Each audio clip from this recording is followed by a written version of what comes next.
दोस्तों, जिस प्रकार नॉर्थ इंडिया की आबो हवा बदल रही है, यह सत्य डराने वाला है। अब हम प्रकृति के प्रति अपनी नैतिक जिम्मेदारियों से मुकर नहीं सकते। इसी तथ्य को उजागर कर रही है मेरी कविता तुम्हारा मौन सता रहा। कविता कुछ इस प्रकार है। अब तो उदासीनता त्यागो, आंखें मूंद खामोश रहने वालों। तड़प रही अपनी वसुंधरा, रोम रोम उसका झुलस रहा। भूजल नित सिकुड़ रहा, अश्रु द्रवित हिमाद्री बहा रहा। धधकता दावानल वन सुलगा रहा। अब भी तुम्हारा मौन, अब भी तुम्हारा मौन धरा को बड़ा सता रहा। अब तो छद्म निद्रा से जागो, आँखों पर पड़ा पर्दा त्यागो। अमृत सरोवर सूख रहे, पल्लव भीषण लू से झुलस रहे। करुण क्रंदन पशु पक्षियों का वसुंधरा को रुला रहा। कई प्रजातियों पर तो विलुप्त होने का खौफ मंडरा रहा। विकास का तेज दौड़ता चक्र कहीं विनाश तो नहीं बुला रहा। क्यों मानव तो प्रकृति और विकास में संतुलन नहीं बना रहा।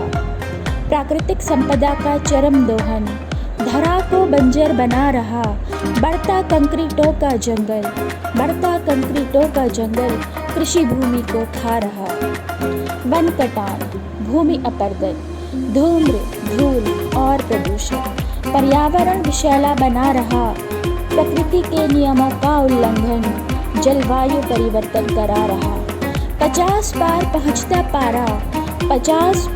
पहुंचता पारा खतरे की घंटी बजा रहा।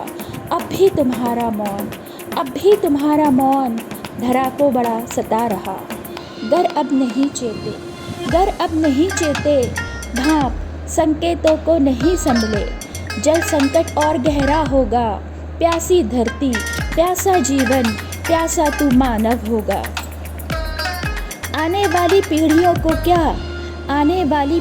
को क्या जल आश्वासों के लिए भी तरसना होगा। छोड़ो तंद्रा, सबको अब चेतना होगा। महाविनाश टालने को प्रयास सभी को करना होगा। छोटे छोटे प्रयत्नों को मील का पत्थर सिद्ध करना होगा।